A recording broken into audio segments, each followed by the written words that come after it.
આજથી 5000 વર્ષ પૂર્વે કુરુક્ષેત્રના મેદાનમાં ભગવાન શ્રી કૃષ્ણએ કર્તવ્યથી વિમુખ થઈ રહેલા અર્જુનને દિવ્ય જ્ઞાન આપ્યું હતું, જે ભગવદ્ ગીતા ગણાય છે. શ્રીમદ ભાગવત ગીતા એ મહાભારતના ભીષ્મ પર્વના 18 અધ્યાયોમાં સમાવિષ્ટ છે, જેમાં કુલ 700 શ્લોક છે.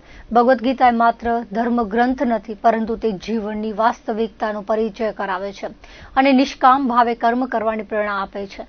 ભગવદ્ ગીતામાં કર્મયોગ, ભક્તિ યોગ અને જ્ઞાન યોગ જેવા સિદ્ધાંતોનું સુંદર નિરૂપ કરાયું છે.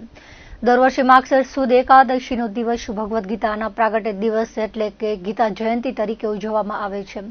ગુજરાત સરકારના શિક્ષણ વિભાગના સંસ્કૃત બોર્ડ દ્વારા આજે ભુજના સ્વામિનારાયણ કન્યા વિદ્યા મંદિર ખાતે જિલ્લા સ્તરીય ગીતા મહોત્સવની ઉજવણી કરવામાં આવી હતી.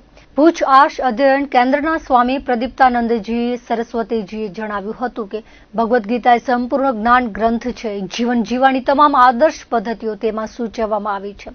આજે ગીતા જયંતિના પાવન અવસરે સમગ્ર કચ્છ અને ગુજરાત ગીતામય બન્યું છે.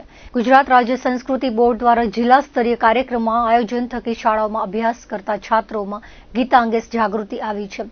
જો દરેક છાત્રના હાથમાં ગીતા હશે તો ક્યારેય કોઈ છાત્ર નાસીપાસ થઈ આત્મહત્યા કરશે નહીં, તેવું સ્વામીજીએ જણાવ્યું હતું. જિલ્લા કક્ષાના ગીતા મહોત્સવમાં જુદી જુદી શાળાઓના છાત્રોએ ભગવદ્ ગીતાના શ્લોક આધારિત સ્પર્ધાઓમાં ભાગ લીધો હતો. ગીતા શ્લોકના પાઠથી સમગ્ર પરિસર ગીતામય બન્યું હતું. આ તકે ઉપસ્થિત અતિથિઓએ પોતાના ઉદબોધનમાં ભગવદ્ ગીતાના મહત્વની સમજ આપી હતી.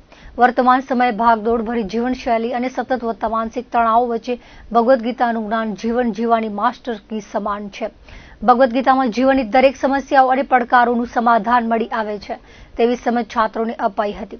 આ કાર્યક્રમમાં જિલ્લા શિક્ષણ અધિકારી, પ્રાથમિક શિક્ષણ અધિકારી, સ્વામિનારાયણ કન્યા વિદ્યા મંદિરના ટ્રસ્ટી, આચાર્ય ઉપરાંત જિલ્લા શિક્ષણ વિભાગના અધિકારીઓ, વિવિધ શાળાઓના આચાર્યો, શિક્ષકો અને વિદ્યાર્થીઓ મોટી સંખ્યામાં હાજર રહ્યા હતા. આજે ખૂબ સુંદર મજાનો પ્રસંગ છે.